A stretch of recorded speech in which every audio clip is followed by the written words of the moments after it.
Defending 250 champion Ricky Carmichael opens the 2001 season only 4 wins away from becoming the winningest AMA motocross rider of all time.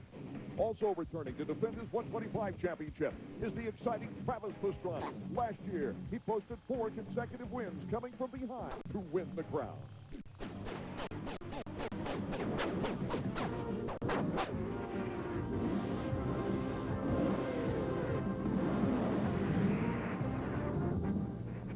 Hello, everyone. Art Ekman along with David Bailey on an absolute beautiful day for racing here at Glen Helen Raceway near San Bernardino, California.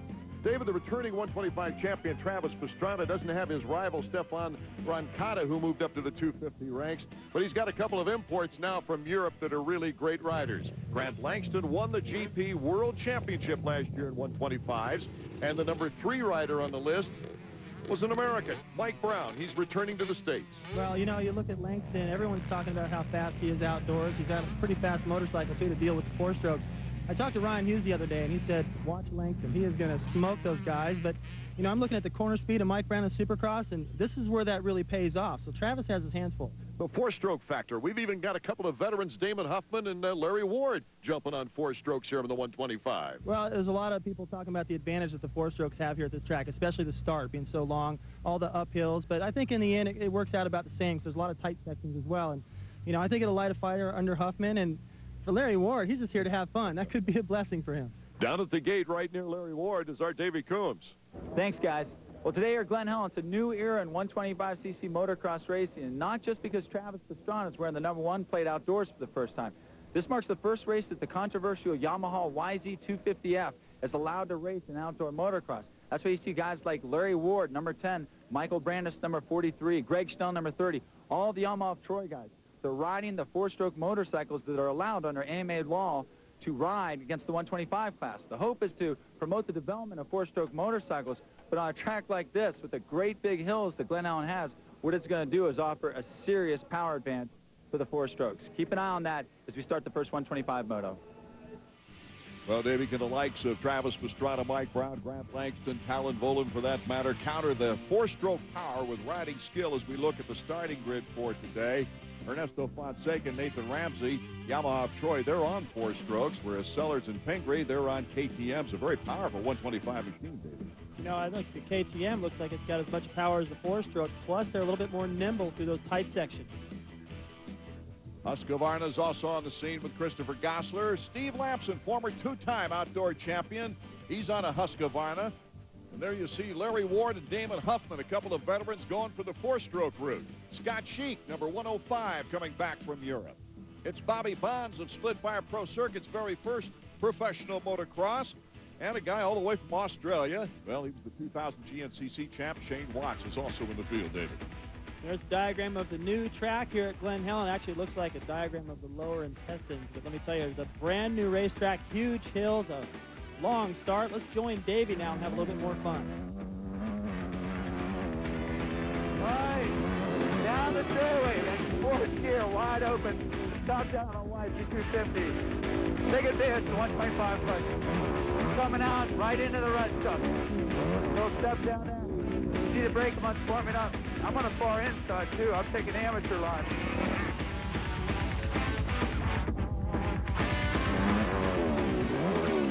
Nick Wade told me I could jump this.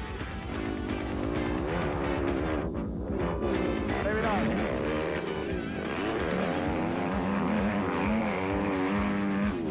There's the steep hill. Right up top. Really high speed downhill. Not a chop. You don't want to throw it away here.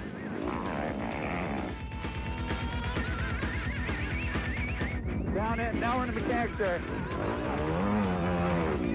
Don't yell at me.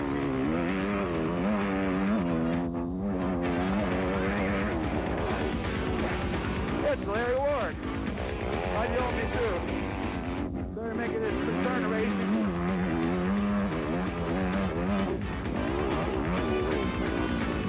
Big old breaking monk.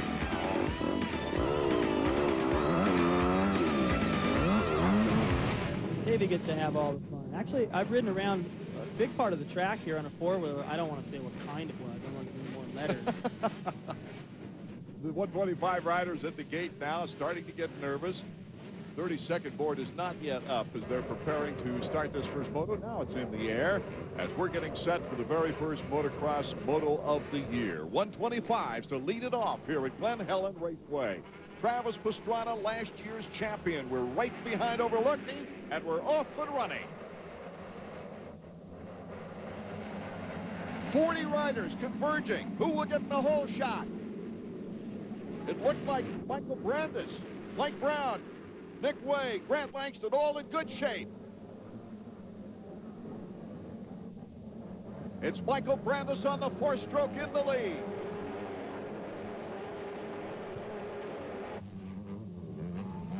Brandis is really cutting up this first lap. There's Mike Brown taking second place.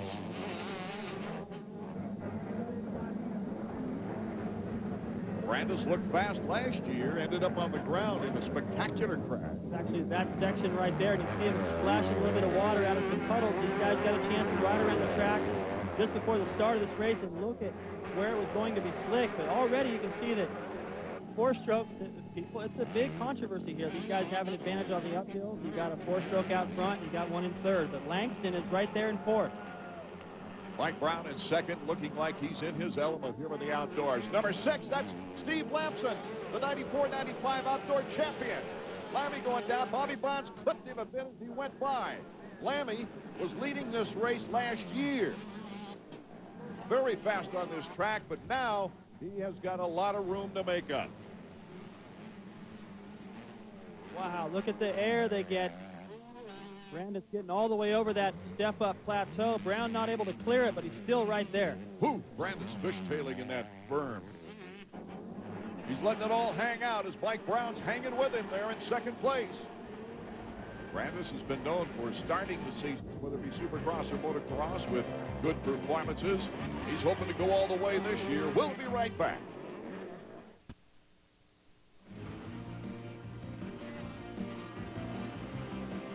Chevy Trucks AMA Motocross is brought to you by Chevy Trucks, the most dependable, long-lasting trucks on the road. And by Honda, the company that defines performance in motorcycles, ATVs, and scooters.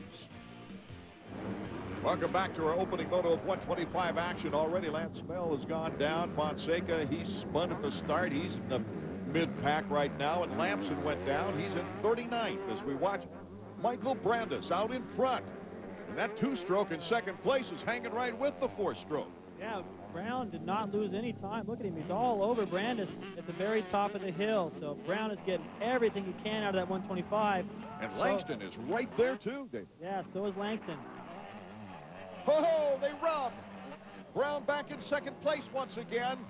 But he showed him a wheel, and they started rubbing plastic a bit. Brown is one of the most aggressive riders out there. He had a lot of ground to make up. It seemed like Brandis had a pretty good gap heading down the hill. Brown made it all up, tried to get around, and Brandis didn't want to have any of that. He just looked back at him and said, nope, not going to have it that way. Watch. Brown tries to get around the outside of him. He'll get into this berm right here. He tries to get around. Brandis just drifts right over into his line. They make contact. Now watch Brandis. He powers away, turns back and looks at him. Not going to happen here. Brown just took the line away from Brandis, it looked like. Here's the battle now for second place. Langston moves into second place. There was a little contact in that move. So it's Brandis, Langston, and Brown, 1, 2, 3, as they pull away from the rest of the crowd. Well, they really stretched the lead over fourth now, and Langston, he's doing what he said he was going to do. He said, you wait till the outdoors, that's where I shine. He talked about it in the Racer X interview. Confidence that he had when this outdoor season started, and we're starting to see it right now. Langston winning that 125 title in Europe, the World GPs, and Brown, who's behind him in third place, taking third last year in that 125 classification. Brown has not let the two get away. Well, it looks like Brandis. You know, I don't question his speed. I question his speed for the long haul. He's got a lot of company back there, a lot of pressure. Langston looks like he means business. Brown has not let these guys go. Those two, you know, I mentioned I talked to Ryan Hughes a little bit. He lives right next door to my mother just about, and he said he's got the proof. He was in Europe, and he watched Langston and Brown. He said, you watch, those guys are going to smoke everybody in the 125 class, and I can see what he's talking about now. Well, Brandis has set the pace, though, in this one. It's been interesting.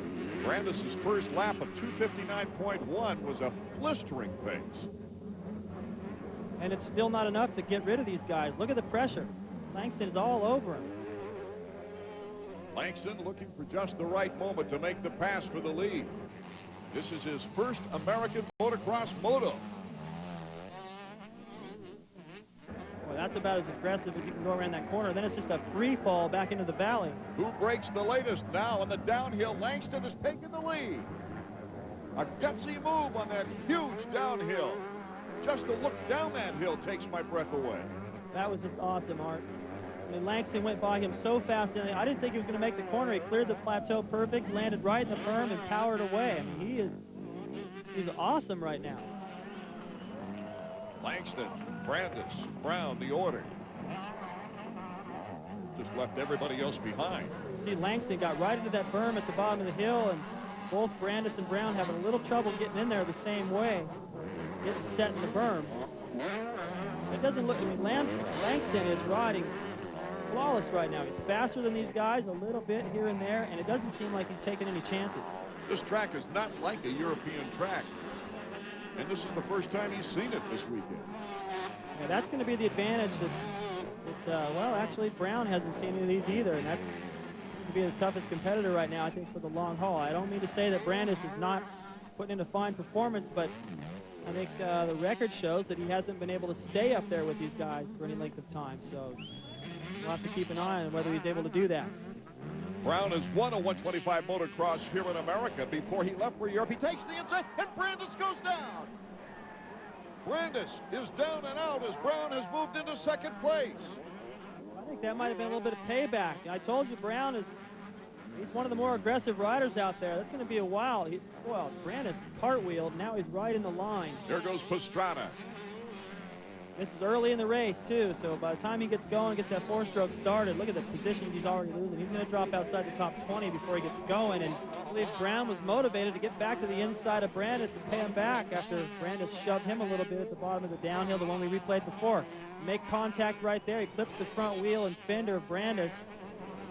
Maybe if I were Brandis and had the outside and really had nowhere to go there, I would have backed off in that situation and just let Brown around, try to hang with those guys. Dave McCollum, Travis Pastrana's mechanic now. Work on Brown. Pastrana in third place, the defending champion, after a so-so start.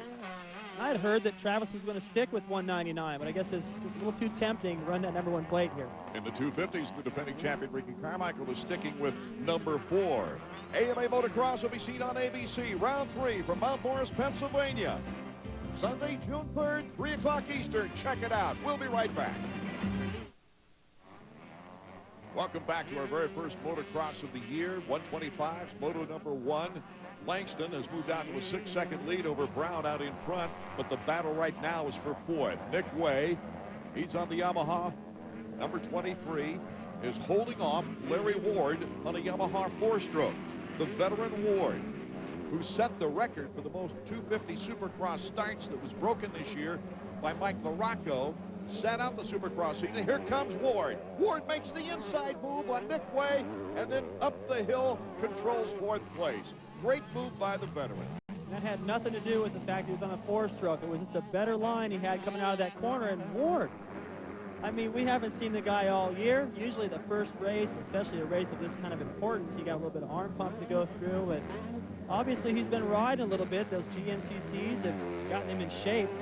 Find out if he's in great shape towards the end of this race. But watch this line right here. He's going to cut to the inside. You can already see they both look the same right there, but Larry's got a better line. He gets out of that berm earlier. Nick can't do anything about it. Maybe not having to race the Supercross season has put him in this position of feeling better on the track. I think he's having fun. He doesn't have pressure. He doesn't have some factory leaning on him. He's just been having a good time. He's almost got his pilot's license, and he can come out here and get a little bit more airtime. Number 10, Larry Ward, Let's go down to Davey now, who's in the mechanics area here at Glen Helen. Well, we saw how well the four strokes can start with Michael Brandis and Larry Ward, but wow, look how well these World Championship riders are finishing. We got Grant Langston out front with Mike Brown in second, Travis Pastrana, the only outdoor national rider from last year that even has a chance of getting these two guys. Just shows you that the riding conditions in Europe are a lot faster, and this track here at Glen Helen, very, very fast. Good point, Davey. Here's Grant Langston, our leader, and boy, has he pulled the lead on Mike Brown. You know, I haven't seen Langston do anything wrong this whole race. He was aggressive at the right times. He challenged Brandis, tried to dump off Mike Brown, and he's done it. He's done it smooth the whole way. He's also taken some of the best lines out there. Number 32, Roderick Tane, pressuring Bolin for 6th place. A good bar-to-bar battle, and Tane makes quick work of it now. Bolin to the outside, can't get the momentum, can't get the swing to come right back at him up the hill. Whoa, Tane almost lost it that time.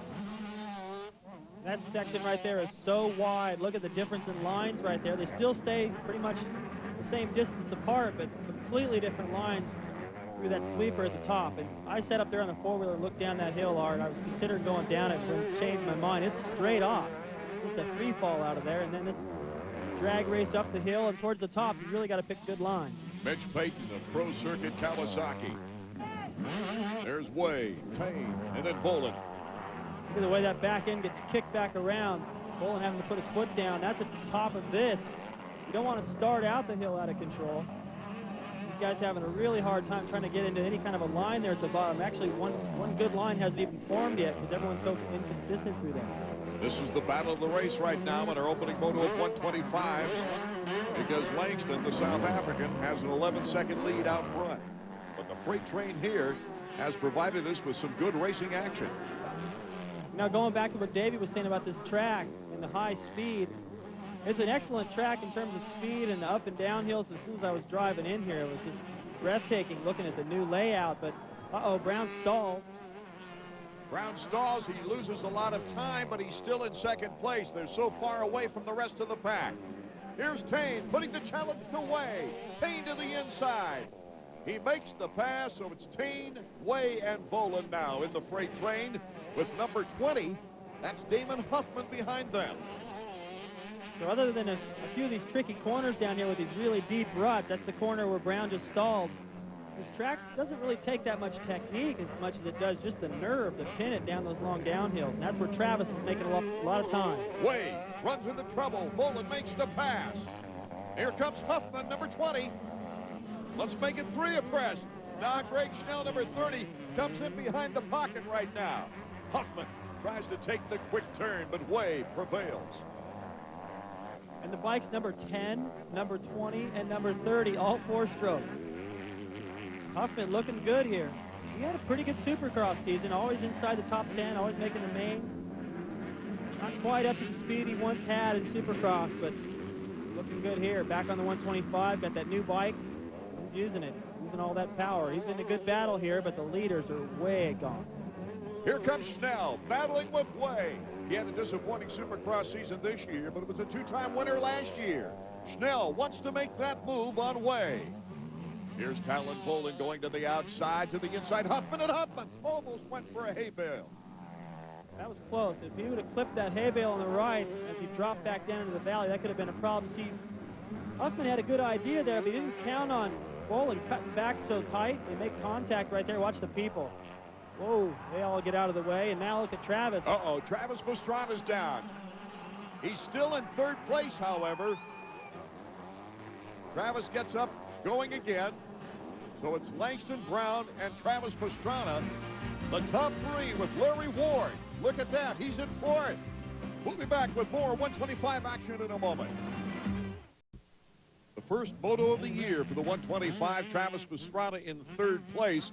And earlier this week, he joined Ricky Carmichael and Jeremy McGrath on the Jay Leno show. Actually, Pastrana turned out to be the announcer while the other 2 did the racing. Any mistakes so far? Not that I've seen. Maybe Jeremy might have been a little quicker coming out of the tunnel, but man, his corners are on it. Daggers off the look. Man, I think he really wants this 14th win. Looks like it's going to be close. Coming back in. Oh,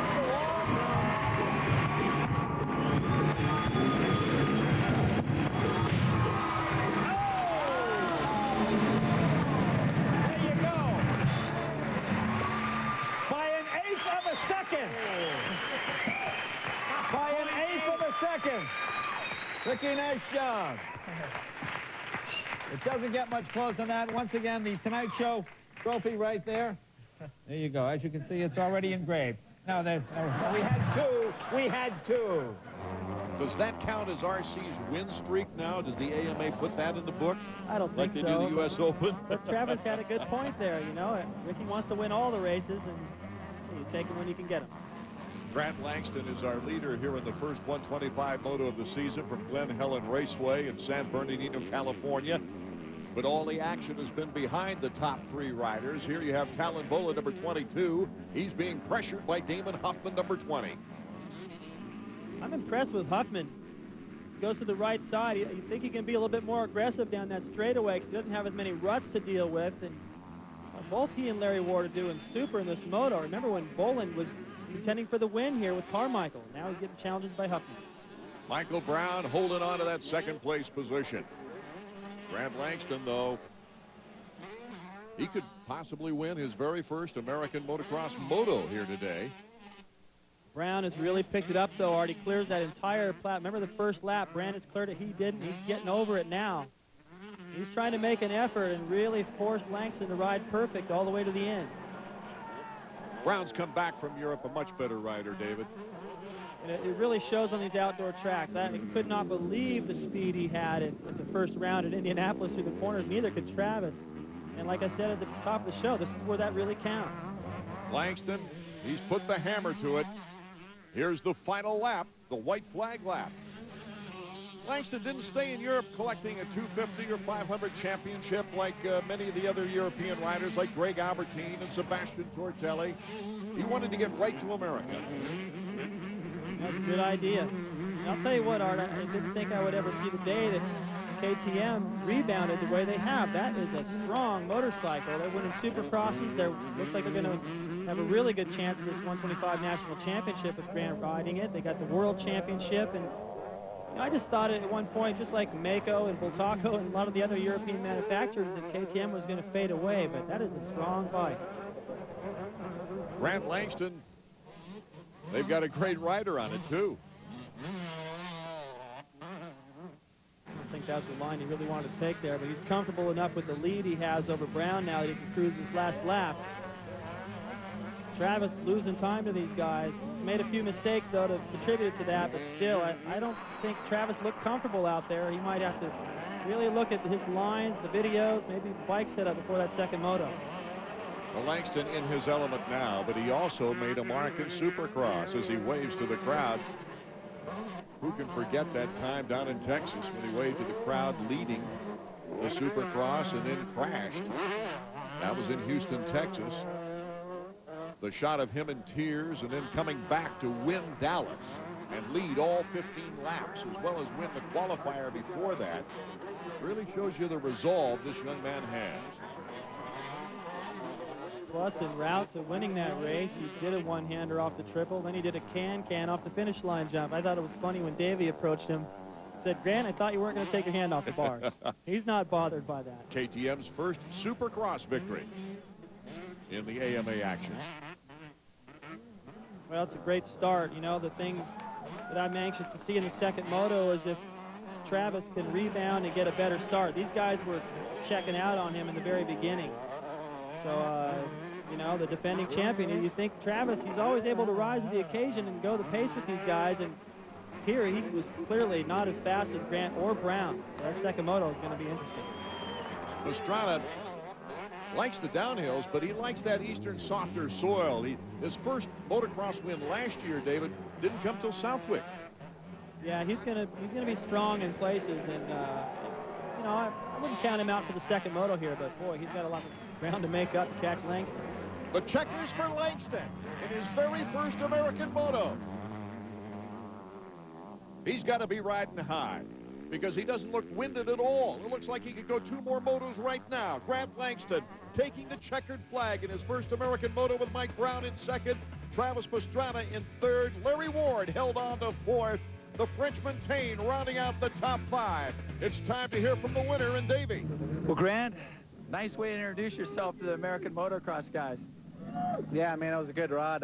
I've been waiting for the outdoors for quite a while now, and I got a decent start on the concrete and got out front early, and Mark was charging really hard, and I had to push the whole way to stay in front of him. It was a good race, good way to start the season. It must have seemed like an old World Championship race to you. I mean, Mike Brown was your main competitor last year along with James Dom in Europe. Did you think that you'd be stronger than him at the end? I mean, Mike never really fades. He's always been a strong rider, and you know, I knew he was going to push the whole way, and at one stage he actually started to close and had a good speed going, and made me a little worried because I was kind of pushing it, and those downhills were so scary. Last question, how much did you have left at the end of the moto? Will you be good for the second race? Oh yeah, definitely. I mean, I feel like pretty good after the first heat, and KTM was working really good. I'm very happy and thank all the sponsors. Congratulations. Thank you. A strong performance in his first moto back from Europe. Mike Brown, number 100, taking second place. Look out for him in the second moto as well, Davey. Mike, welcome back to American Motocross. Fantastic ride in your first National Cup of years. Yeah, I'm glad the first one's over with. You know, everybody's been waiting and waiting to see how everybody does. And, you know, this is the one I've been worried about. After I get this over, I think it'll be a lot better than I have now. So get this race over and I'll be ready to go. You must not have been surprised by Langston having dueled with him last year for the World Championship. You started to catch him, though. What happened in the middle of the moto? Yeah, I was catching him. I went down over there, and then I was catching back up. Then I got hung in third gear for the last 4 laps. My bike was stuck in third gear, and I just wanted to ride it, not seized it up. You know, there's some long straights, but it was good. You finished second. You can still get the overall to win in the second moto. That's right, and hopefully I just get another start like that's all I want. Top 3 or 4 start, and I'll be up there. Good job, Mike. Thanks, Davey. The 250 riders now getting to the gate, getting ready for their first moto of the 2001 motocross season. We'll be right back with the 250s. Welcome back to Glen Helen Raceway near San Bernardino, California. Art Ekman and David Bailey. You know, Ricky Carmichael not only is coming off 13 straight Supercross wins, taking the 250 Supercross title, but David, he's never lost a moto here at Glen Helen. 8 for 8. I know, I noticed that looking over the last 5 years of all the different results here. Just one. And he didn't really start out by liking this track, but I'd like it if I was undefeated. And, you know, the odds keep stacking against him to keep these streaks alive. He moved right from one streak in the Supercross series to another streak here at Glen Helen, and from what I've seen in practice, he should be able to keep it going. On a 4-stroke, we saw Tim Ferry look very good at the end of the Supercross season on that 4-stroke, but you also got the new Honda 4-stroke. Now, I've talked to Ryan a little bit. You know, he lives about a mile from my mom now, and he's pretty confident, but it's the first race of the season for him. All these other guys have been out there riding, and they're loose. They've gone through the arm pump process, and Ryan's got the power, and he's got the heart, he's got the fitness that Carmichael has. He has all the things that it takes to win, but I think he's going to be a little tight. Let's go down to the starting gate. Davey Combs. Of course, all the talk's about Carmichael, but I want you guys to keep an eye on this rider. Number 120, Ryan Hughes, making his return to American motocross racing after 2 years in Europe. Look what he's riding, the Honda CRF 450R. It's a prototype 4-stroke. First time it's been ridden in AMA National. Hughes has got amazing hole shots all through his qualifiers. He will be a factor. A great crowd on hand here at Glen Helen Raceway as we take a look at the Suzuki starting grid with Carmichael, Sebastian Tortelli. Tortelli, he was leading in points the last 2 seasons before injuries chipped into his performance. Mike LaRocco, former 250 and 500 outdoor champion. Stefan Roncada, last year a 125 Supercross champion. Can John Dowd, who's now riding a KTM, get back into the swing of things, along with David Villeman, whose Supercross season was rather disappointing. You know, David, you not only have guys like Ryan Hughes that had to qualify to get into this race, but also Stefan Roncada had to qualify, along with a guy named Sean Palmer, an X Games gold medalist who we know can do great things in the snow, but now he's trying motocross. And I'll tell you what, he looks pretty good out there. The thing that made him really good in just about everything to do with snow, skis, snowboards, is his intelligence. The guy picks really good lines out there, and he doesn't follow riders around. I was really impressed. There's John Dowd on that new 4-stroke KTM. And I'll tell you what, I saw Sean Palmer ride that 125 LA Supercross a while back into that bet against Mitch Payton. He looks much better now. To the right of Carmichael, Spud Walters. He won his qualifier. He's on a 4-stroke. Gates down. The 250 first moto of the year underway, and a great start for Carmichael. Hughes with a good start, as well as John Dowd, down number 16. But it's Carmichael taking the early lead. Here's Hughes coming up, showing a tire to Carmichael. Hughes makes the cut. and then slips out. He's not the only one. Look out. Carnage. Ricky Carmichael hits the hay bale. Carmichael goes off the track, and Hughes is right there in second place.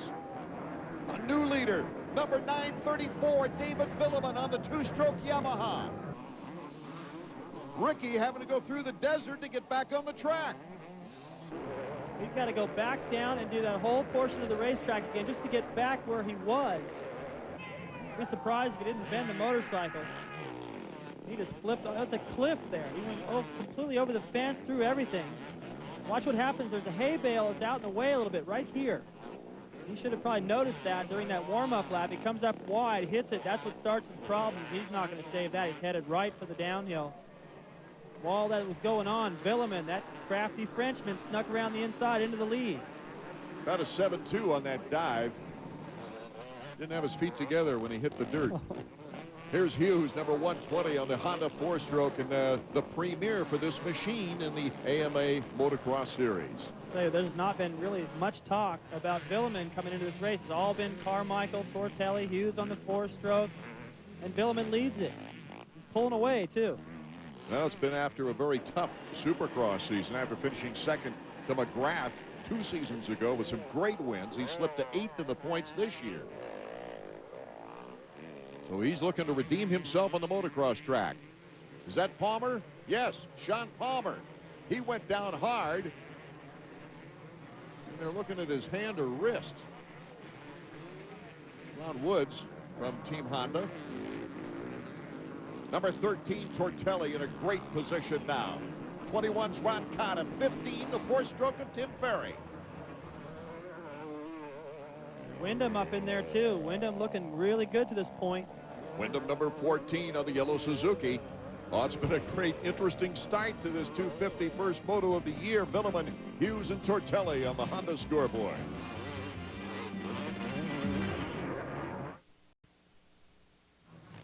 Welcome back to Glen Helen Raceway. Our leader, David Villeman, is back in the mechanics area.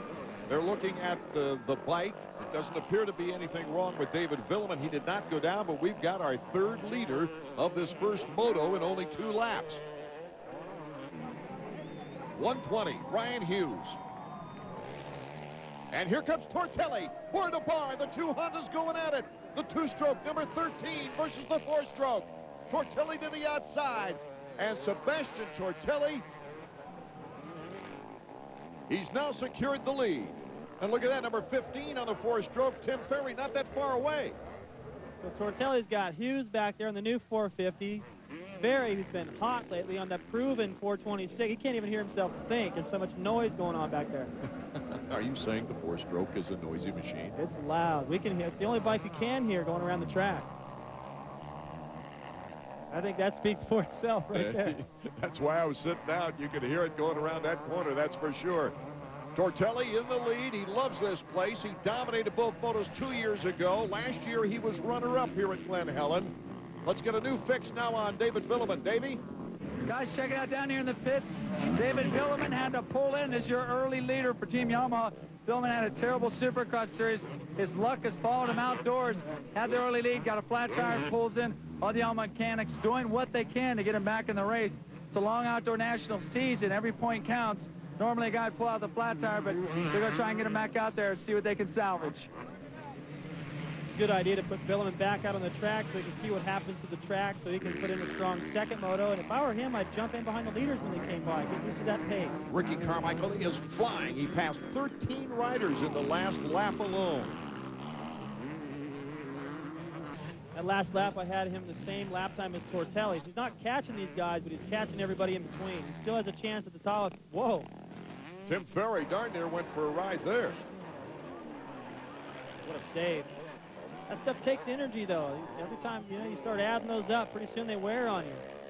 You can see the interval there, first, second, and third. Watch Ferry right here. He's drifting a little bit wide. See the rock right there? His front wheel's going to run right over it. Yeah, it looks like he's going down right there. You can see how easy it would be to get his foot stuck in the rear wheel. I've seen that happen to people where they get their foot stuck in their own rear wheel and it sends them to the ground. A great move by Ferry to save it as he battles 120. Ryan Hughes for second place. here in the opening 250 moto. Tortelli still our leader and looking sharp. You know, I'm not seeing the same aggression from Ryan Hughes that I did in the heat races earlier this morning and yesterday or in the first lap or two. So he may be getting nervous and starting to pump up. That's what I worried about. Tim Ferry finished the Supercross season with 2 podiums, very successful. We asked him about his 4-stroke rival Ryan Hughes and the rest of the competition. Drove with Ryan a couple weeks ago here at Glen Helen. We didn't have the hills in and stuff, and he's riding good, and you know, he's got a lot of experience coming off the you know, the European schedule and stuff, so he's going to be strong. And I think there's going to be a lot of guys running up front. It's going to be a lot of battling, and I think it's not going to be like the Passion. It's not going to be a runaway. It's going to be a tight race. Oh, a tight race it is right now for second place. Ferry right on the back rubber of number 120, Ryan Hughes, as they come down that very, very steep hill. It looks like a wall going up that hill. Here's Ferry taking over now.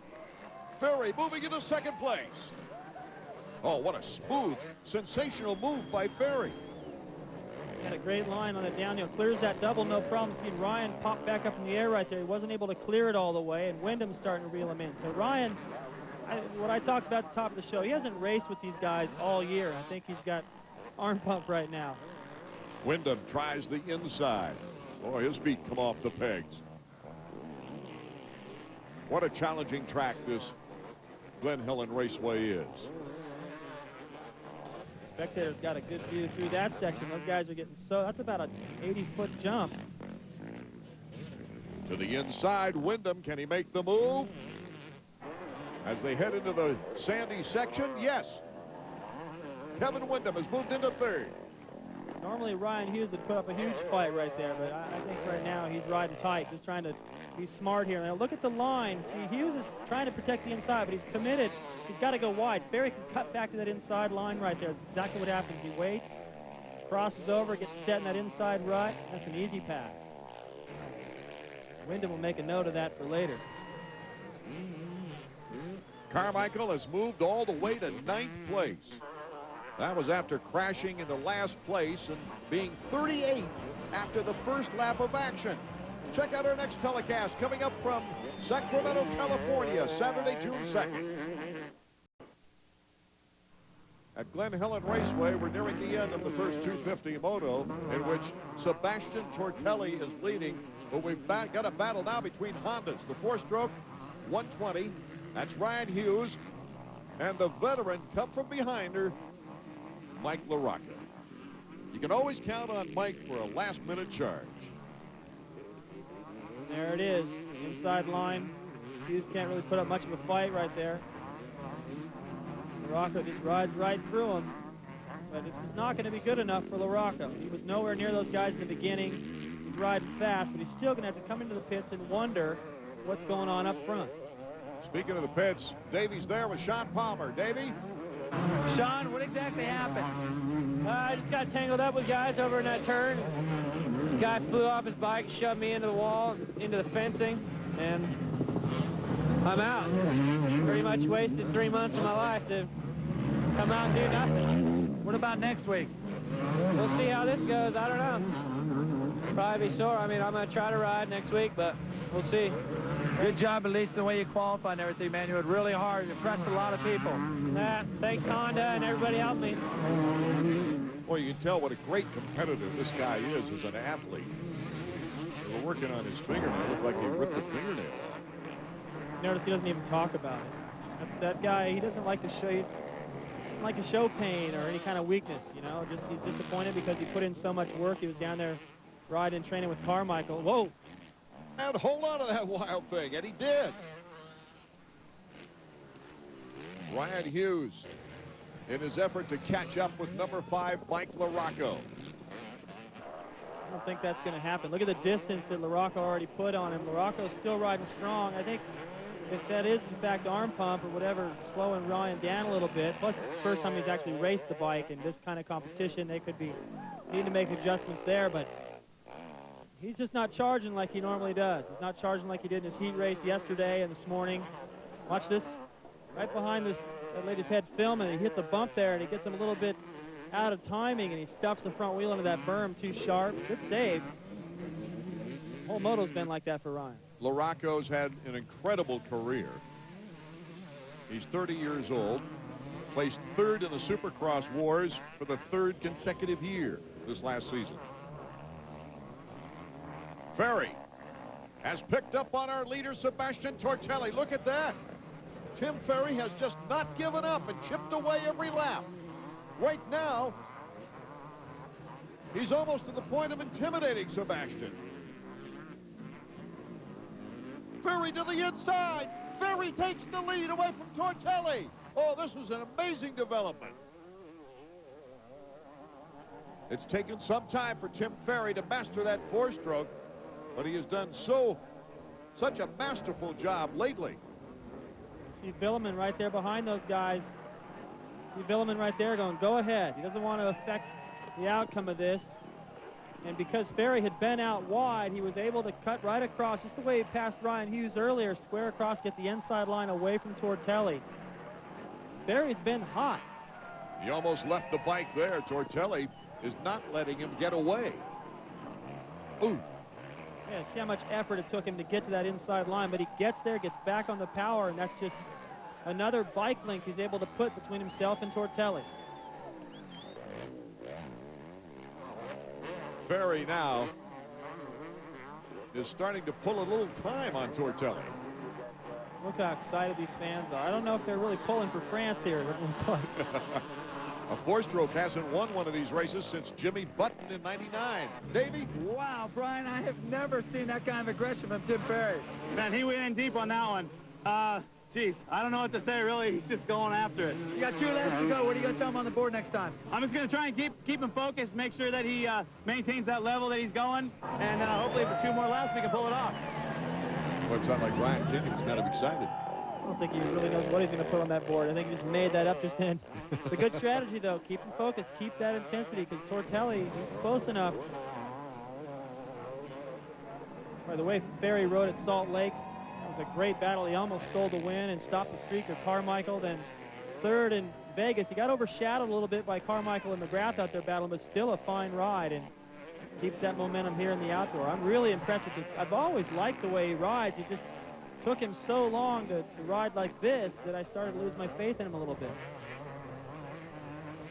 Up and down his career like a yo-yo. Factory rider, privateer, factory rider. Oh, and he stalls it. A bad break.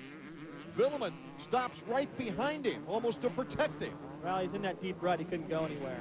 But, yeah, he might have tried to help a little bit if somebody came along. They're under the same tent.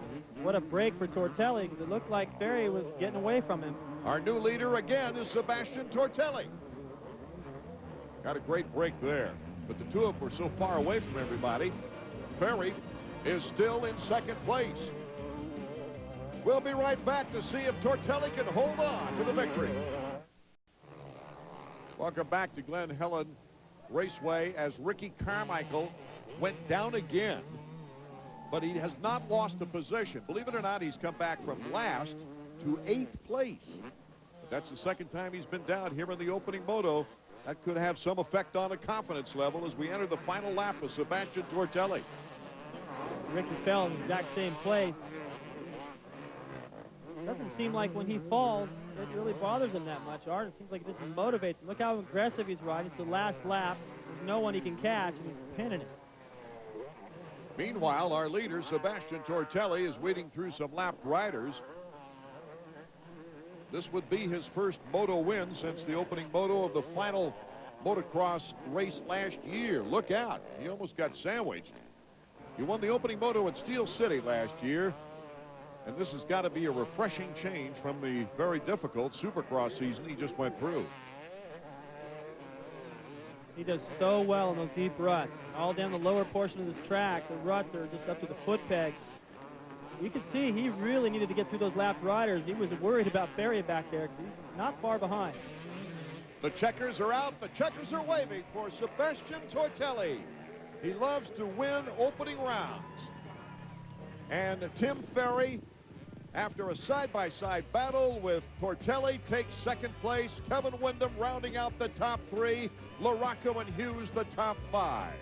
Spud Walters in the top 10 as we go down to Davey to hear from our winner. Davey? Well, Sebastian, that was a crazy moto, and I got to say, you got the last break. Yeah, I got the last break. You know, I guess I was a little bit lucky that Timmy stole the bike into the corner because, you know, I was pushing hard and he was following me. And, you know, I guess my line was not too good. You know, he was catching me up. So, you know, I'm going to work on it for the second moto and get some smoother line to get faster. And, you know, it's great to start by a win, always. You had a really tough Supercross series. You come back out here, you reassert yourself as a title contender. What do you have left for the second moto? I know I have everything left. You know, I was expecting more heat, you know, this weekend, and it's pretty cool right now. So, you know, I'm in great shape. You know, my trainer trained me well. You know, Yannick Cavella is there to help me out, and, you know, everything is going well. You know, my bike is working great. You know, I cannot ask for better. So, you know, I'm just going to put everything together and try to do the same thing second moto. Very, very good ride. Thank you very much. Well, a big effort from number 15 on the Yamaha, Tim Ferry. He has to settle for second place. Let's see what he has to say with Davey. Tim, that was a fantastic ride. Tell us about the pass on Tortelli first. Actually, you know, the Yamaha 426 just powers really hard up that straightaway. I mean, all our bikes are tapped out. I think I just got a little bit more power, and I just cut him a little on the inside, and he was too far outside, nothing he could do about it. Just kind of took his line away. You look like you're on your way to the moto win at that point. Then what happened? I just came into this corner, and I'm trying to ride a gear higher, so you know, it's not so violent out of the corners, trying to mellow it out a little bit. And I think I had it maybe third gear. I should have had it in second. And my arms are a little pumped up, and I didn't pull the clutch in far enough and just stalled it, but luckily it cranked right back up, like second or third kick, so it was cool. Our attention now turns to Grant Langston. Can he become the first rider in 125 national history to win his first American motocross? The 125 second moto when we return.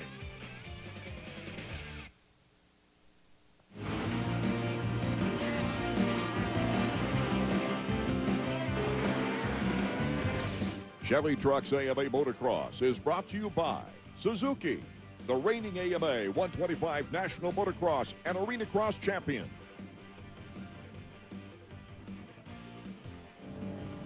Welcome back. Art Ekman, David Bailey, Davey Coombs from Glen Helen Raceway. Scott Sheik preparing at the gate for the 125s, along with the defending champion Travis Pastrana, who had 5 overall wins and 3 podiums last year.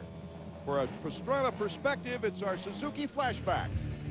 Last year coming to the outdoor season, I really didn't know what to expect. I just come off a third place in Supercross, went out there as Glen Helen, had some of the biggest downhills, uphills, G-outs, bumps, breakers, everything that I've ever seen in my entire life.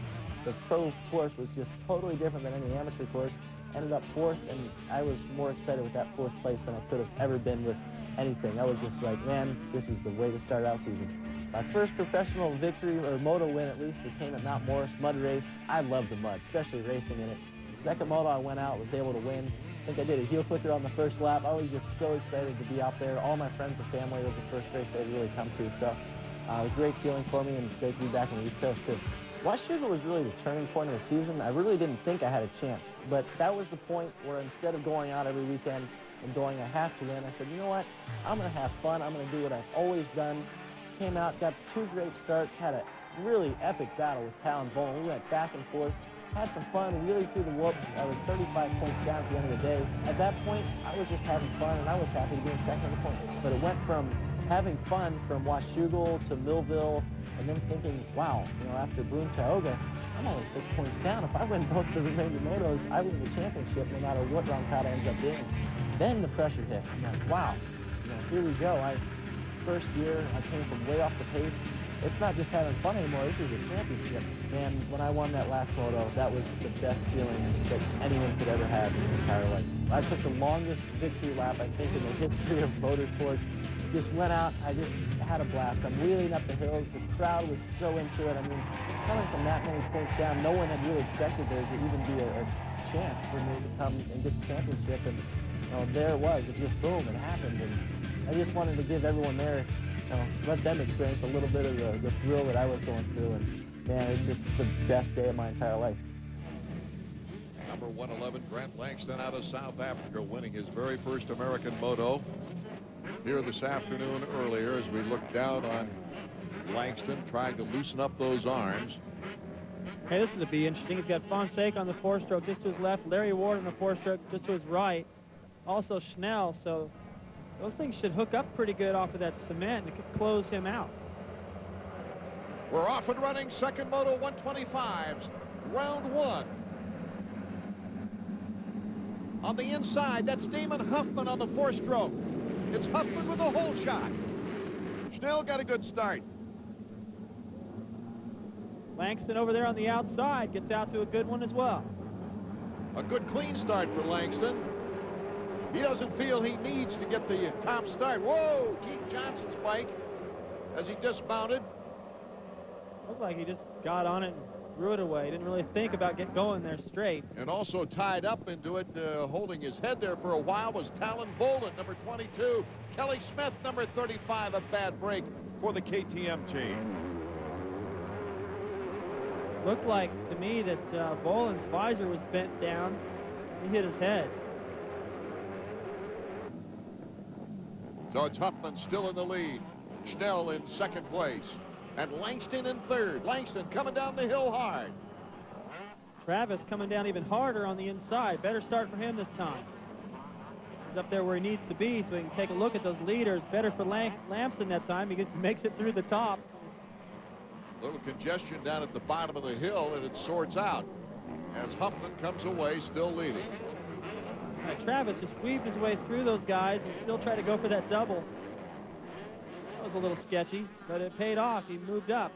You know, this 125 scene is really something when you get guys like Fonseca, Brock Sellards, and Nathan Ramsey, guys who have been in contention or have won titles in the past, when they're starting to be mid-pack riders, and we see Huffman, Langston, what a great surprise in the opening round. Yeah, and Schnell in there this time, and Larry Ward, the first moto.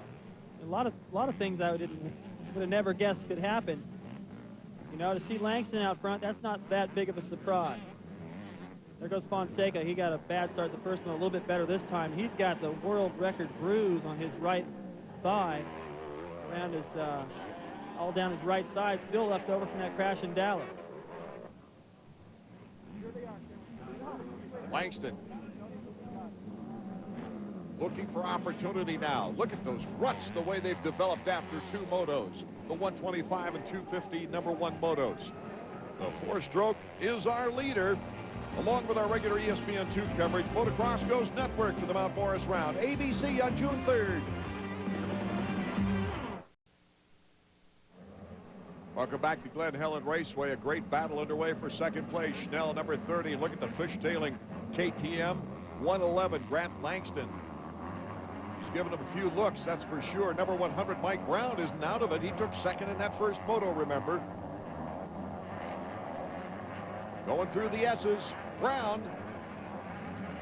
And as Travis Pastrana got clipped by Brown and he went down. Having trouble getting back into it. The fans trying to shout encouragement to him. And Pastrana will be way back there. Well, watch this. Travis is going into the corner following Langston, but Brown, he starts to make the cut. He's going to chop off the corner. Catches Travis by surprise. Now watch Travis. Gets bumped a little bit. He's so shocked, he just keeps riding right into the fence. If he'd expected that, he could have got out of it. Now watch his spectator. I don't know if this guy's a Travis fan or not. He quit hitting me. I don't think he was drinking Coca-Cola there. And look at over to the left. Right there's Davey Coombs. He's on the scene. What a bad break for Travis now. He's dropped back. It looks like outside the top 20. Langston making the pass into second place, getting around Schnell, while we were watching Pastrana trying to get back into the action. So you got Huffman, number 20, Langston, 111. Then you've got Schnell, number 30. And then Brown is right behind him. A freight train, four-way battle for the lead, really. And once again, you got Langston and Brown in that fight. Coming over from the European season, these guys have got this outdoor stuff dialed in. Most of them choosing that same line as Mike Brown goes by, number 100. Larry Ward with some problems down in the mechanics area, so let's go to Davey Combs. Davey, what's the problem? Guys, check out the corner. Larry Ward, fourth place in the first moto. He stalled his Yamaha in the corner, and this is the one trouble we saw at the YZ250 after the Supercross series. That thing is hard to start when it's hot. Larry Ward looks like he's all the way at the back of the pack, cannot restart that Yamaha. What a tough break for Ward. It looked like he was really having fun today. He was in 5th before that happened. Still up there with the leaders again. We're going to battle going on for first place. Huffman has seen Grant Langston close the gap. Hey, even if Huffman wasn't able to hold Langston off and stayed in this battle up front, that'd be a big confidence booster for him. I always thought of him a little bit more as a supercross rider than outdoor, but looks sharp here. He's not holding anything up. He's riding strong. Boy, these ruts, you better make a decision on the rut before you get there. You know, and the funny thing is, that's what you would think, but the guys that are really going fast, they just go wherever the bike takes them. And they got the strength and the riding skill now, and then they just pin it. As long as you get the throttle on, that bike shoots forward. You can pretty much wiggle around through those ruts, get through it okay. You saw Langston the first lap, or a moment ago, just get sideways through those. He moved out of them now. You can hear the 4-stroke in the lead. Langston going to the outside. Mike Brown, second place finisher behind number 111 in the first moto, moving into 3rd. Mike Brown may get the reputation of those guys you don't want to be around. In the first moto, he sent Brandis into the trees, and this time he sent Travis into the fence. I think they all know what his intentions are now. Langston never follows. Probably doesn't want to get roosted, but he's always got a little different line, something else he can do. Keep that guy out in front guessing. Crosses over again. This track looks so hard packed, but the riders were telling us after practice that there were a lot of rocks coming up through, and you get a 4-stroke that can really roost, and you can have all kinds of sores all over your body. And Langston's wearing a chest protector, probably just for that reason. Cuts over to the right. I don't know if that's for a better line. He's trying to stay out of that shower of rocks he's getting. And Brown has closed the gap. So I know Langston's trying to figure out a way around Huffman, but Huffman's riding so well at this point, can't do it. And that's allowing this to really get tight. There's the 4-stroke power going wide. Langston getting closer and closer now, trying to get up alongside Huffman. And Brown just trying to play opportunist there in 3rd. I can't believe how fast they're coming down this hill. It's starting to get really rough. Look at that fishtail all around, the braking bumps there. The track's watered in between, so they slide from braking bump to braking bump. The back end dances all over the place. Not only does it take great conditioning to go 30 minutes plus 2 laps, but also a lot of courage on this track. Langston trying to cut it sharp. Now he gets a good turn on Huffman. Langston is our new leader. Huffman now getting a challenge from Mike Brown. What a smooth move. Boy, I remember the days when the 30-minute moto, you know, you paced yourself a little bit. There goes Brown. Brown moving into 2nd place. You used to pace yourself a little bit. Now the intent, it's like a supercross. It's like a heat race. These guys are pinned all the time. I love this line from Langston. He gets in here, makes a little pivot right there when he was able to compress that suspension, get on the throttle, make that cut.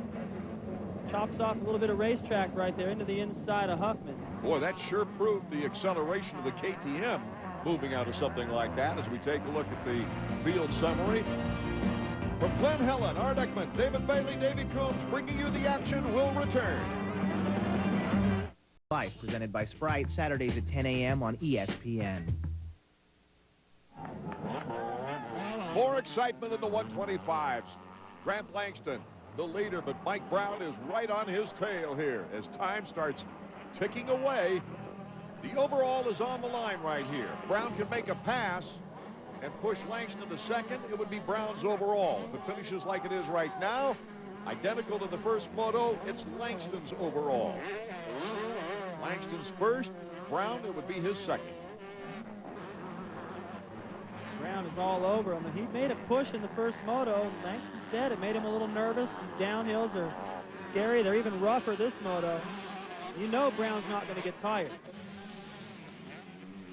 Pro circuit guys with a smile on their face. Been a tough season for Mitch Payton's crew. You see Kelly Smith standing right back there behind him. He wasn't able to get started in the race, but he doesn't want to miss any of this. Kelly Smith was the last KTM to win an overall. He did it in the mud at Mount Morris. That was KTM's first factory motocross in America, their victory. And of course, they picked up their first Supercross win earlier this year with Langston. Let's go to Davey now. Another guy having a really bad day, Talon Bolin, out after the first lap. He crashed in the first turn with Michael Brandis, actually before Travis Pastrana crashed with him. Bolin, 125 title hopeful, out with a DNF here in the second moto. Well, he took a real hard crash. It might not just be the bike, it might be physical.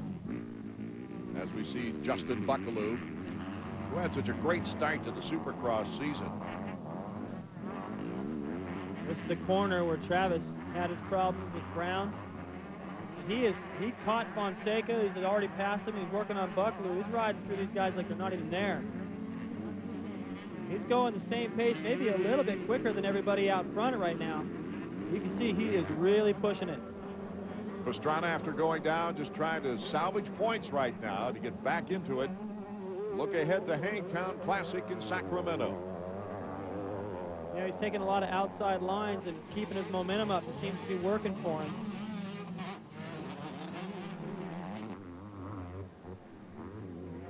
This could be the title right here. If Travis can't get back up in the top 4 or 5, he's going to give away a lot of points today to Langston and Brown. Doesn't look like he can afford it. See that outside line's really paying off. Travis is one of the bigger, heavier riders. See, he's getting out horsepowered by Buckaloo, who's a lot lighter. He moved right over on him. I tell you what, I'd have done the same thing. So Pastrana in 6th place after making the pass on Buckaloo. And Buckaloo, his best motocross finish was a 9th last year here at Glen Helen. But boy, he's had a 22nd first moto and is not doing well here now as Pastrana makes this pass. That much momentum he has around the outside. He's able to go into the corner faster. Look at the difference in speed. But he was on the back of the seat going up the hill, and he started to wheelie, had to pull in the clutch a little bit. Buckaloo caught him, and he moved over on him. And it looked like a dirty move, but nobody went down. After the way he got pushed off the track, I don't think he cares what anyone thinks about it. Grant Langston is dominating. Davey? Andrew, it looks like Grant's picked up right where he left off. Yeah, Davey, so far didn't get such a bad start. He got pushed out in the first 1 or 2 turns, but he worked his way back up again. But I see now Brown's all over him, and there's nothing in it. It's going to be down to who's the fittest and can hang on the cable till the end. You guys have been this route before last year in the GPs. Yeah, well, it feels like being in Europe at the moment with Brown and Grant going at it like this. So we'll have to see. Last year Grant came out on top. We'll see what happens this year. But Grant's strong, so I'm hoping we can pull it off this year. Andrew Langston is his uncle, his father's brother, and also wrenches for him. Puts the pipboard sign out for him. He's got to be proud of number 111, who's come into his first American motocross and has just simply dominated, really. Sellers also on that KTM. Here comes Pastrana. Pastrana making the move on Sellards, number 18. Boy, Travis looks so much smoother now than he did earlier in the race. You know, there's a couple of reasons for that. One is he's in that panic mode. He's got to get up there and save some points. He's not thinking about riding smooth. He's thinking about riding fast. Also, I noticed in the pits, they had his bike completely apart. They were doing some engine work. They also changed the rear shock. He looks a lot more comfortable this time, but he also looks a lot more aggressive because you can't afford to lose these points. It's the number 1 plate, defending champion, and Langston and Brown are way out front. Let me qualify my statement a little bit about Langston dominating. He hasn't dominated time-wise. He only has about a 3-4 second lead right now. But he just looks so confident and so composed. He doesn't look like that he's riding over his head. He looks like he's going just as fast as he needs to go to win. And he had talked about in the first moto, but he looked so solid and going the speed that he was going. All right, the 125s will be headed toward the checkered flag when we return.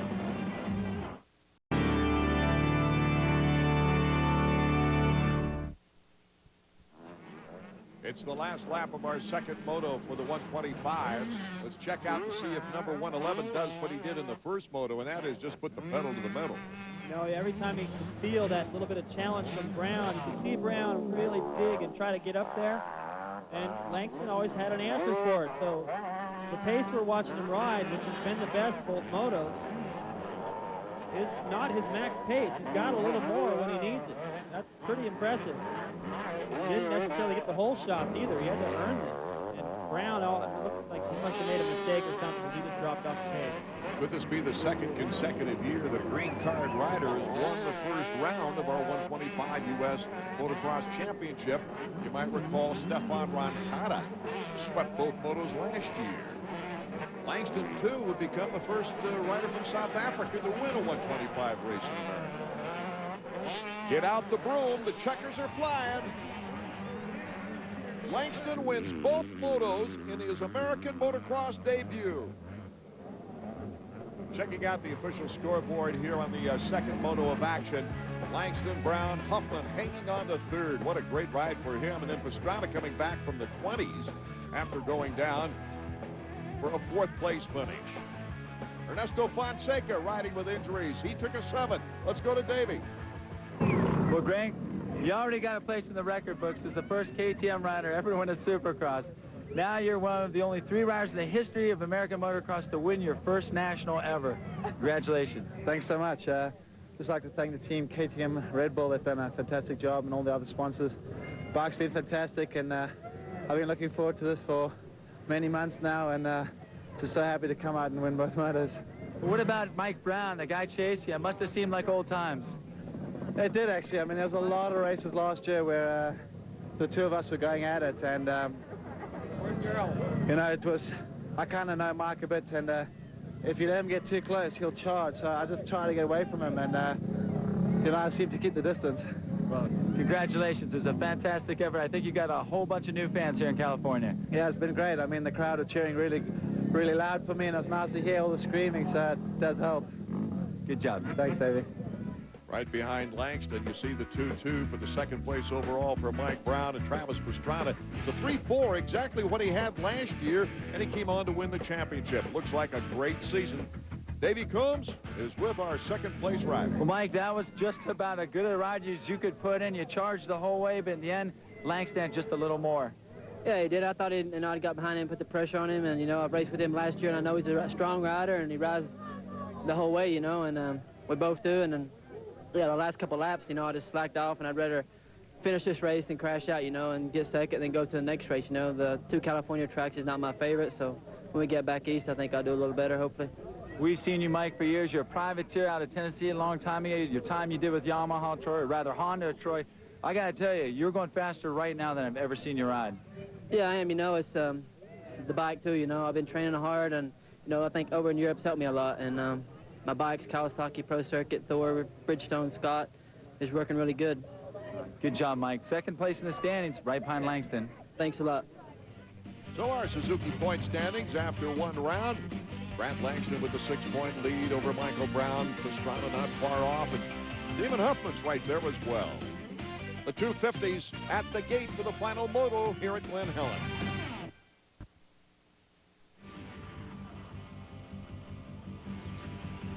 Chevy Trucks AMA Motocross is brought to you by Yamaha, makers of fine motorcycles and ATVs. Nobody's more in tune with motorsports than Yamaha.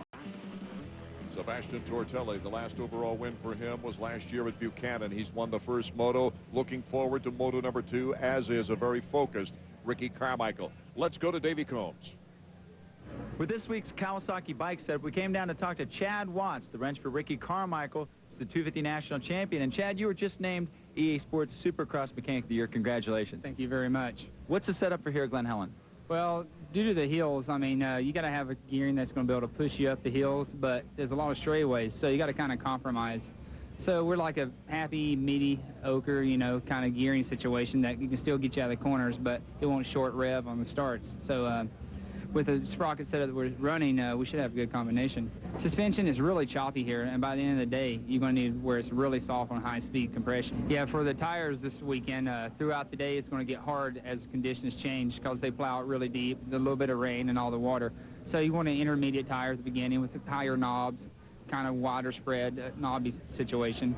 And by the end of the day, you're going to run like a real soft tire that's going to get you out of the corners and where you won't burn it up by the end of the moto. All right. Well, that's Chad Watts with this week's Kawasaki bike setup for Glen Helen. Number 120, Ryan Hughes, Dan Bentley, along with Ron Woods there, assisting from the Team Honda crew. There's Stefan Roncada. Team Kawasaki, his first full year in 250s after the 125 Supercross Championship of last year. And David Villeman trying to get that rubber warm on the concrete start pad. Isn't it a difference between Roncada? He's over there laughing and joking around. You look at Tortelli and Carmichael, and this is not funny. Okay, we're set to go. Let's see how Carmichael gets out of the gate. Good start for Ricky.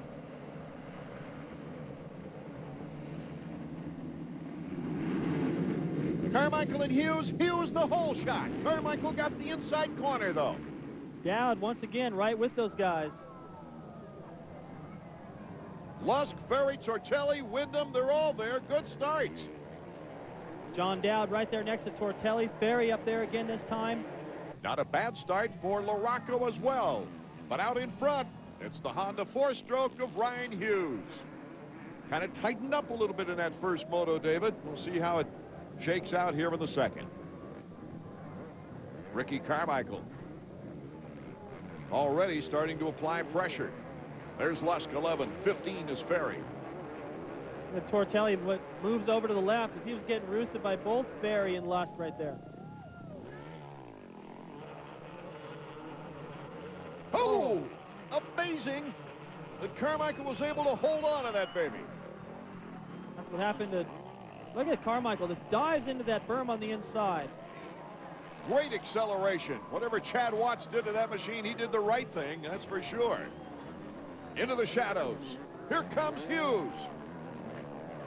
Hughes takes it right back again. Oh, this is an incredible battle for first place. Whoa. And once again, somehow Ricky holds on. RC trying to make up for going down twice in the first moto, retakes the lead on Hughes. These guys seem to have a little something to prove to each other. I think Ricky's just over the whole idea how fast Hughes has been going lately. Hughes wants to show Carmichael, hey, I'm not afraid of you. But watch Carmichael. Look how hard he's pushing it. Back in, hits the edge of that berm, kicks sideways. Now watch how good he is at saving this. Look how strong he is. Keeps his body right in the right place, straightens that right back out, and just regains his composure right away. I had a lot of guys that go down the rest of that hill going, whew, and it would affect them, not Ricky. Now watch this again. The next time they go down a hill, swapping back and forth, and still makes the pass. Gets a little front end twitch here right at the end. Holds it straight, lands right in this berm, back on the power and pulls away. Now that's showing Hughes, look, you can't mess with me. He had a lot of practice with fishtailing in Supercross this year. Yeah, this is nothing new. This is more of the same thing, but at outdoors, he's doing it at higher speeds with greater risk. There's Wyndham. Wyndham in good position once again after the third place in the first moto. Carmichael and Hughes battle it out. We'll be right back with more 250 action. Exciting 250 action here at Glen Helen Raceway. The battles for second place. Bar to bar we go. Hughes, number 120 on the Honda four-stroke. The Yamaha four-stroke of Tim Ferry, number 15. Ferry makes the pass going up the hill. That better outside line. That's what Travis was using in the 125 class. He's able to get a strong drive out of the corner and blew by Hughes no problem. So Ferry moves into second place. And Hughes, his goggles are missing. So I wondered, it's too early for arm pump. There goes Tortelli around him as well. Hughes is faster than that. He's got no goggles right now. He's just a sitting duck. So Hughes having to turn his head using his visor to take care of the roost. But I got to hand it to Ryan. He's hanging in there with all kinds of courage. Earlier this week, our crew's got an inside look at Ryan Hughes at home. This week's Honda Profile.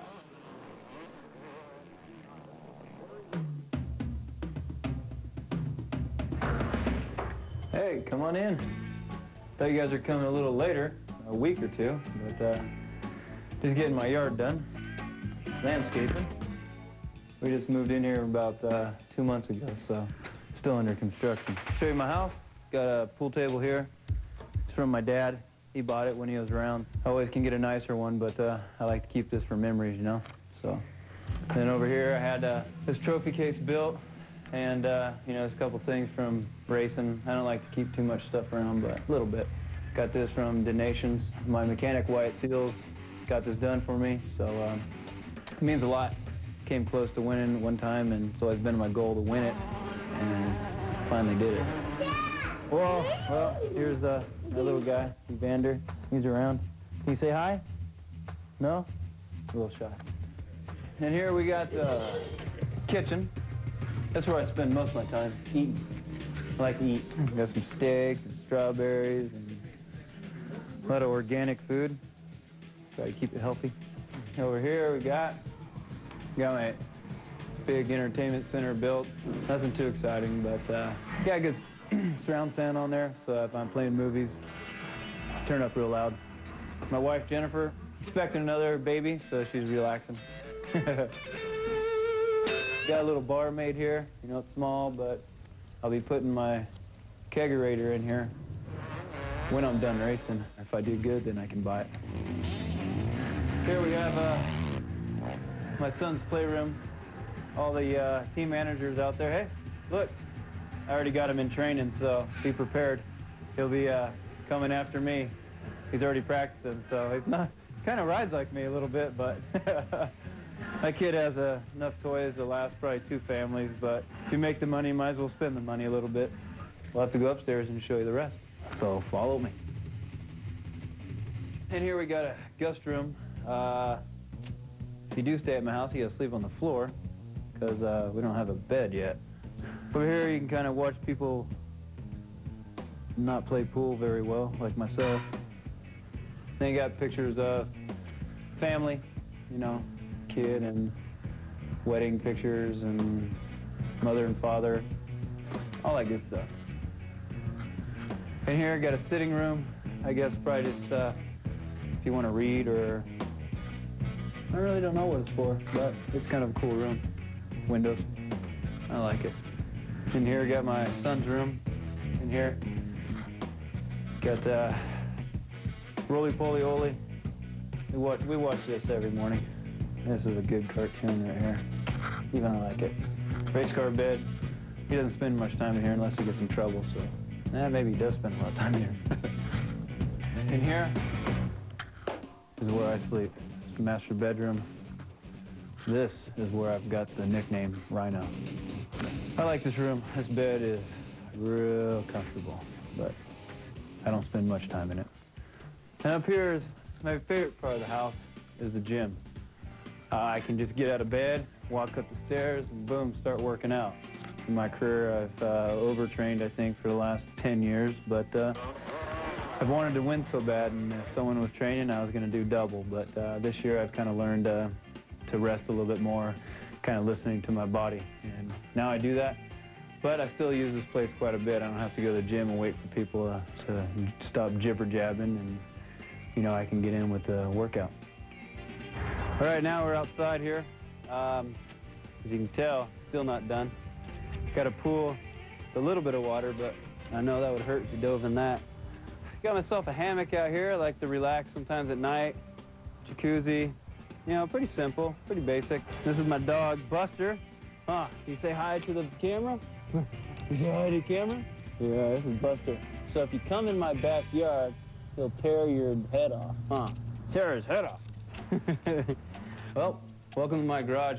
This is my other part of favorite house, gym, garage. I got some trophies and helmets I like to keep around. I got a mountain bike from Tomac. Johnny Tomac sponsors me. And I got, you know, a couple 250s. This bike has a new Woody Woodpecker deal from Universal Studios, so it's kind of cool. You know, the kids like that. And this is the baby. This is the one. Been sweet talking it, trying to make sure it understands about what I need to be done this year.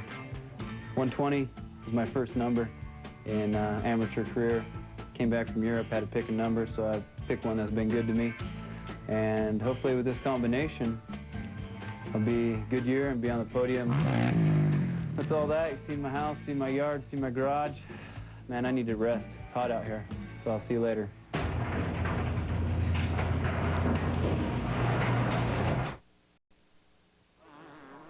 Ricky Carmichael is way out in front here in the 252nd Moto, but this is the battle for the overall victory, the big trophy.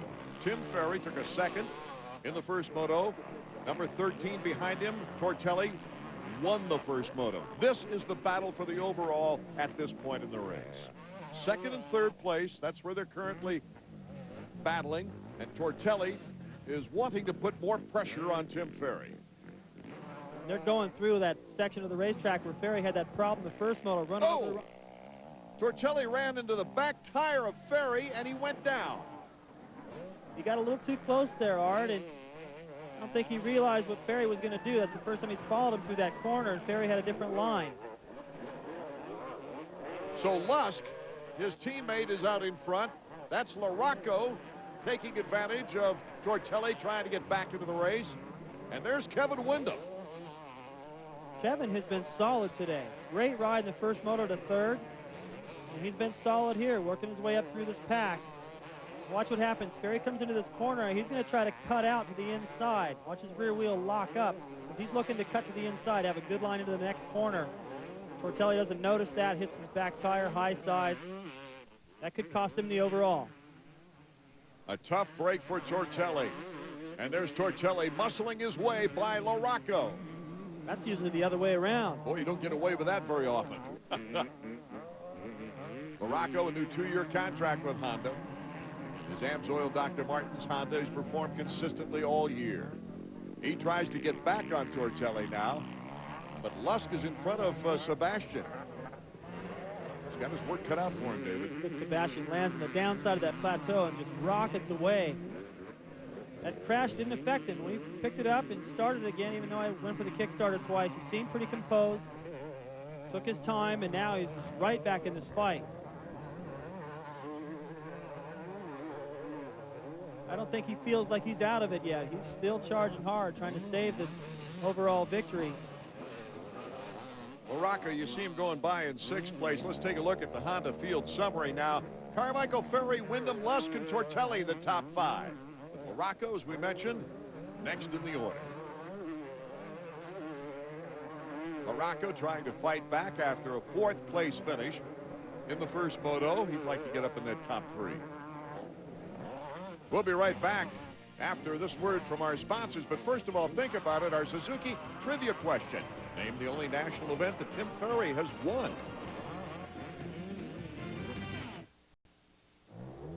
Our leader in this second Moto is Ricky Carmichael, but if Tim Ferry finishes in his current 2nd position, he would win the overall. Our Suzuki trivia question, the answer, Tim Ferry's lone national win was Mount Morris. I might add he was on a 125 at that time, however. This would be his very first 250 national victory. If he hangs on to 2nd place anyway. Davey Combs is with the mechanic of Tim Ferry. Davey? All right, Brian, forget about Carmichael. 3 laps to go. It's all between you and Windham for the overall. Yeah, it's going to be a nail-biter. We're in 2nd, pretty solid. Windham's right there, but, you know, the gap hasn't changed much for almost the whole race. If it stays the way it'll be, we'll get the overall, and Windham will be 2nd. Are you going to tell Tim to start looking in his rearview mirror? I've just been giving him his splits. He knows where he's at. He's just going to, I guess, try and stay cool. You know, he knows he's there. He knows the gap between them, and all he's got to do is ride his race. I think we'll get it. You think this will be more important or maybe a little more severe than that first Moto victory would have been, an overall? I don't know. A victory's really nice, but definitely an overall is definitely the way to start off a season. Especially if it's your first overall victory in your career.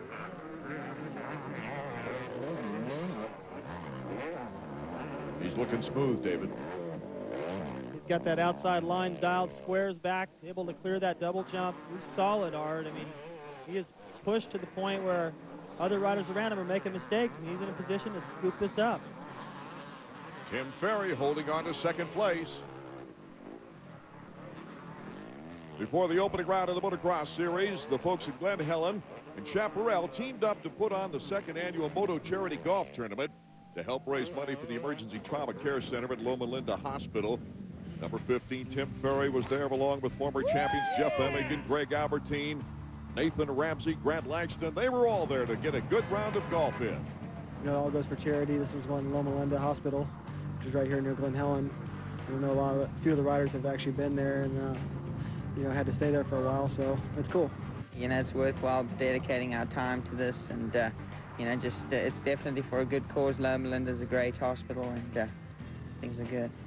Thanks to his dad's high bid, Taylor Kellstrom had the opportunity to golf with his racing hero, Kevin Windham. Taylor's more impressed with the Suzuki rider's racing style than his golf game. It's awesome. I mean, he's such a cool guy. He needs to kind of work on his golfing, but he's cool. But he can whip us all on the racetrack. While the day was about having fun, none of the racers were about to give up their day jobs. You know, we're definitely outside of our profession, obviously, by the way most of us are hacking around, but it's a lot of fun, and that's the way I think everybody's attitude is today, is just out having a good time and, you know, trying to enjoy a day of golf. Also raised more than $30,000. Giving back is something you do if you love something. I love motocross. And it's obvious the fans do here in the San Bernardino area because it is a record crowd. Kevin Windham in third place. But he's got quite a bit of ground to pick up if he's going to catch the overall title here in Tim Ferry in second. You know, I'm looking at the way the Supercross season went for Kevin, and I'm looking at his finishes here. I'm pretty impressed with the start of the season for him. I think even though he'd like to win it, I mean, look at LaRocco. That's the guy that usually comes up through Kevin, and he's holding him off. No problem. This is a solid ride for Windham, especially to be that close for the overall. And here are the mechanics. They're not factoring in Tortelli. Tortelli can pick up a spot.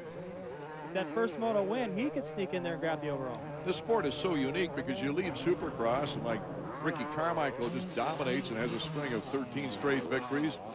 And then the next week you're in motocross. You don't have time to even think about the glories. But for some, like Kevin Windham, maybe Ezra Lusk as well, you know, it's really refreshing to have a new season to get into in the middle of the year.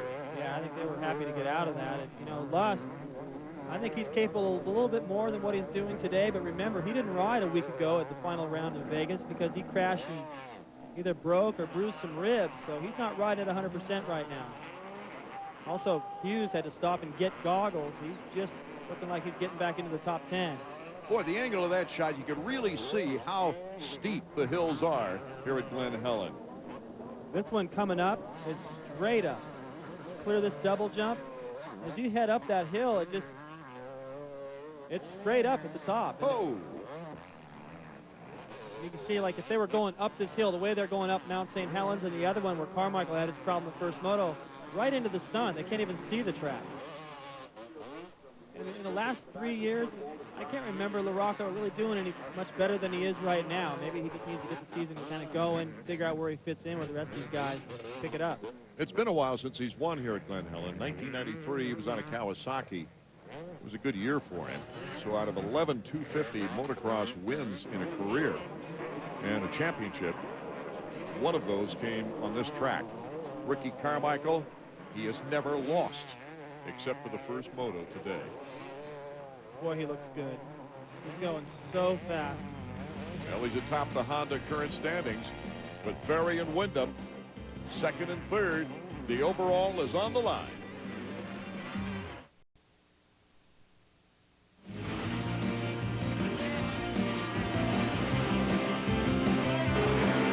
Chevy Trucks AMA Motocross is brought to you by Chevy Trucks, the most dependable, long-lasting trucks on the road.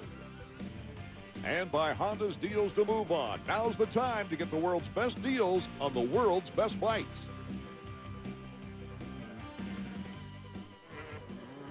Ricky Carmichael has dominated his second moto, but Ricky Carmichael's streak of 13 straight wins on the year will have been broken after this race is over with, as well as his streak here at Glen Helen. 8 out of 8 motos he won before today's first moto. And here's an incredible fact. This would be the first time since Mount Morris last year that RC has not been on the podium in an AMA race in the 250 action. That includes Supercross, U.S. Opens, and Nationals. That's 27 consecutive podiums for Ricky Carmichael, broken here today. As he takes the checkered flag in this second moto, it will place him 4th in the final overall standings. Well, he gets the final say in this moto here to take this momentum to the next round at Hangtown. I don't think he's worried about that first moto in the long haul, but I know it'll frustrate him because he likes to dominate.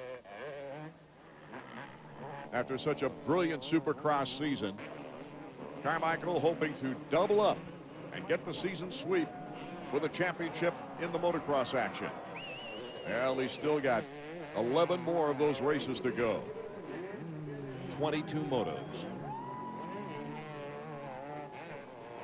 You can hear the screams of the fans, the cheering. He's shaking his head right there going, yeah, I won this one, but man, I wanted to win it again, keep this streak alive. So the checkered flag for Ricky Carmichael.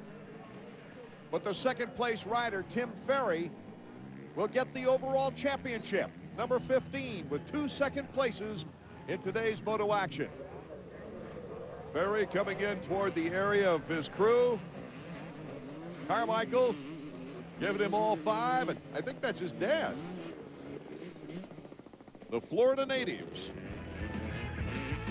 revel in their position as Carmichael wins the second moto. Ferry, Wyndham, LaRocco, and Tortelli rounding out the top 5. Hughes, after getting new goggles, came up to 9th. The privateer, Kyle Lewis, in 10th. Davey. Well, RC, I know your day didn't start out the way you wanted to, but nice ending. Thanks a lot, Davey. I don't know what the deal was with the hay bales at the top of the track, but I don't know. I should have looked at it on my parade lap, but it seems like it was a little further out there than it should have been, and I don't know. I felt like it was my day. I feel like this is my home track, even though I don't live out here. I'm really disappointed in today's outcome. I'm happy with the second moto, but I'm not pleased at all with the first moto. I made a stupid mistake on my behalf up the uphill, but the bike was working excellent, and I'm just going to have to play catch-up the next couple weeks. RC, this is the first time you've lost a race since January 20th. It's been a heck of a streak. It has. It's been a great year. I can't complain, but just to lose at Glen Helen and stop my streak here is kind of a bummer, but I showed that I was the fastest guy today, and we'll take it to next weekend. Carmichael won the battle, but Tim Ferry, as you see here with a 2-2, wins the war. He gets the overall trophy.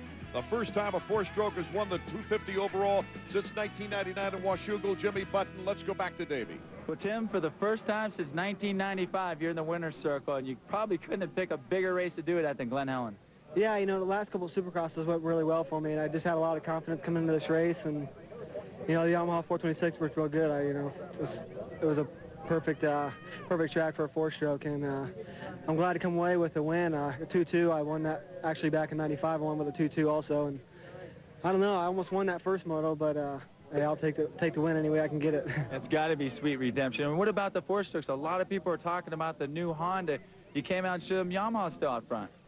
Yeah, you know, we passed them both motos and left them by quite a big margin, and I really like the four-stroke. I've been getting more comfortable with it, and I think I'm only going to get faster throughout this outdoor season. Well, I'll tell you what, if anything goes like the rest of the summer goes like these last 3 weeks with a good Supercross finish and then coming out here and winning, might be your year. Yeah, you know, we'll see. I know Ricky got a little get off of that first moto, but this year I think there's a lot more competition. Top 5 guys are a lot closer in speed, so I think we're going to see a really good outdoor season. Congratulations on the win to you and your wife, Abby. All right, thank you very much. Ferry with only a 3-point advantage on Tortelli, a 4-point advantage on Wyndham. But look at this, the top 5 are in great position for championship points after today's action. We had really underdogs defeat the defending champions today. Ferry called it, too. He said it wasn't going to be a runaway. There was going to be a lot of guys in there contending, and any one of those top 5 guys can win this championship. Congratulations, too, to Grant Langston in the 125 division. Well, he said he was going to do well, and he went out there and backed it up. I think Travis did a good job to come from behind, but he's got his hands full with that South African. A reminder, too, that round 3 of the United States Motocross Championships will be seen on ABC on June 3rd, in addition to our regular ESPN2 coverage. Hope you can join us on ESPN2 for round 2 coverage from the Hangtown Classic in Sacramento, California. Art Ekman, David Bailey, Davey Coombs, thanking you for being with us. This has been a presentation of ESPN, the worldwide leader in sports. For more information, log on to ESPN.